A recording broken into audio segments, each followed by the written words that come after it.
Hi everyone, this is Kevin here, and in this video, we're going to be checking out the new Coolpad Legacy. So sit back, relax, and enjoy the video.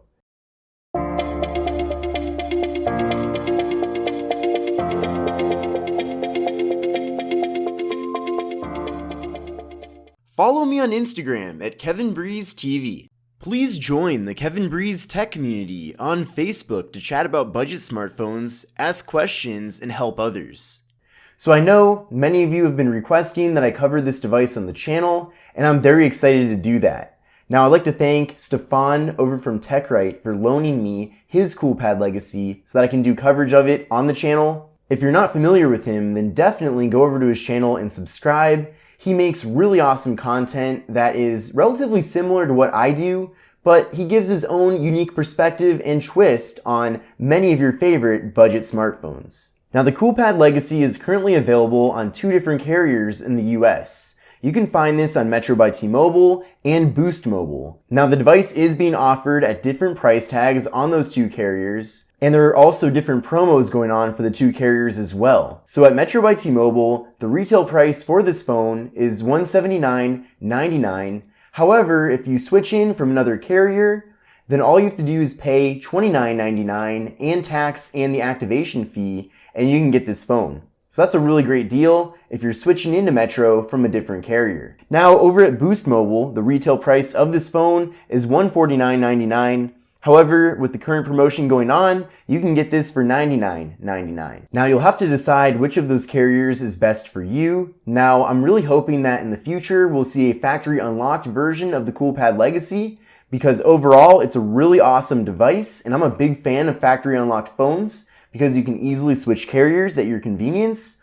However, I have not heard any rumors that we will be seeing a factory unlocked version of the Coolpad Legacy, so that is a bit unfortunate. But maybe Coolpad will surprise us in the future. Now this device features a very appealing design, especially considering its very low and affordable price tag.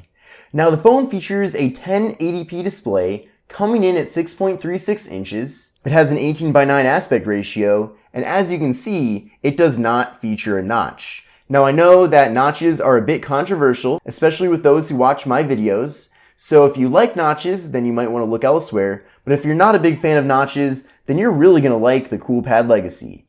Now the device does have decently large bezels on the top and bottom, but that is one of the compromises that comes along with buying a budget smartphone.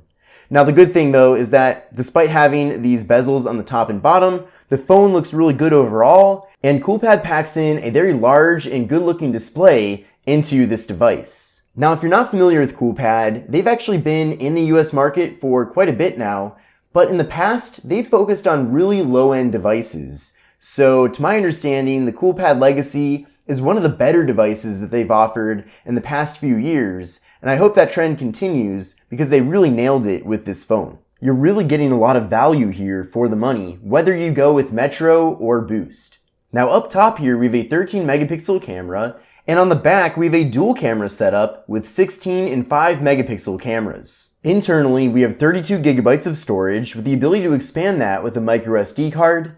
On the back side, we have a fingerprint sensor, and there is no wireless charging with this phone. We do, however, get portrait mode with this dual camera setup, which is really awesome, and you should look out for my full review video where I'm going to be including photos taken with this phone. Now, the device features 3 gigabytes of RAM and has the Qualcomm Snapdragon 450 processor.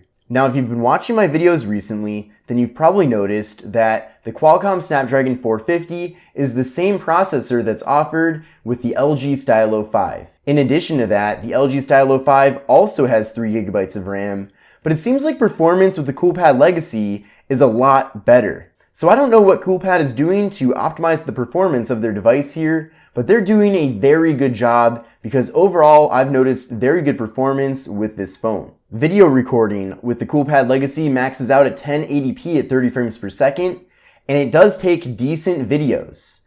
The device features a 4000 milliamp hour internal battery, and you can actually charge this using Quick Charge 3.0 technology from Qualcomm. And finally, the software version of this device is Android 9 Pie, which is the latest version of Android. So that's a really great thing to see. Now that we've gone over the specifications of the Coolpad Legacy, let's take a closer look at the hardware. So I already kind of went over the front here. It does have that 1080p display at 6.36 inches. We have the front-facing camera, we have the earpiece, and we have the on-screen Android navigation buttons. On the left side, we have the slot for the microSD card and SIM card. On the right side, we have the power button and volume rocker. On the top, we have the 3.5mm headphone jack and noise-canceling microphone. And on the bottom, we have the speaker, the microphone, and the USB Type-C port. Now the phone does feature plastic on the back here, but it does look really nice. It's a polished plastic material, but it does feel decently premium. It actually kind of reminds me of the back of the LG G7, which is actually a phone that I recently picked up, and I'm going to be doing videos about that. Now on the back side, we have that camera module, we have the flash, which is actually pretty tiny. We have the fingerprint sensor, and we have the Coolpad logo. Now from what I've heard, this device has been a very hot seller for Metro by T-Mobile especially. Now it just was launched for Boost Mobile, so I haven't heard yet how the sales are going over there. But over at Metro, this is one of the top phones that they have as far as volume. Of course, they sell a lot of iPhones, but as far as Android phones go, the Coolpad Legacy is flying off the shelves at Metro by T-Mobile. And it makes sense. I mean, the device has a very sharp and good-looking camera for both the front and rear. And the quality here with the front-facing camera is almost like comparable to something you'd find on a flagship smartphone. It's pretty amazing. So they've done a really good job optimizing it. Portrait mode works really well too. And overall, they've done a great job implementing very nice cameras into this device. Now the display itself, as I mentioned before, looks really fantastic with awesome, bold colors. So let's play a YouTube video and see how video performance looks on this phone. That I'm going to be talking about in a second, it's just icing on the cake. Now I just did the speed test with the Visible service on the Visible R2, which is a phone. Now you do have the option to zoom the video in to fill up the entire 18:9 display. You'll have to decide which format you prefer, but videos are super clear on the phone and the speaker is actually surprisingly good as well. I feel like the speaker is very comparable to the quality that you might find with even a flagship phone, so that's really awesome. Now in the full review video, I'm going to dive even deeper into the Coolpad Legacy, so I don't want to cover too much in this video, but I'm really curious what you'd like me to check out for the review. And in addition to that, I just want to know your thoughts about the Coolpad Legacy. Are you impressed with it? Were you familiar with the Coolpad brand before this video? And would you buy this phone? Let me know down below in the comments section. But thanks again for watching this video. This is Kevin here. Make sure to follow me on Instagram and Twitter at KevinBreezeTV, and I will see you in the next video.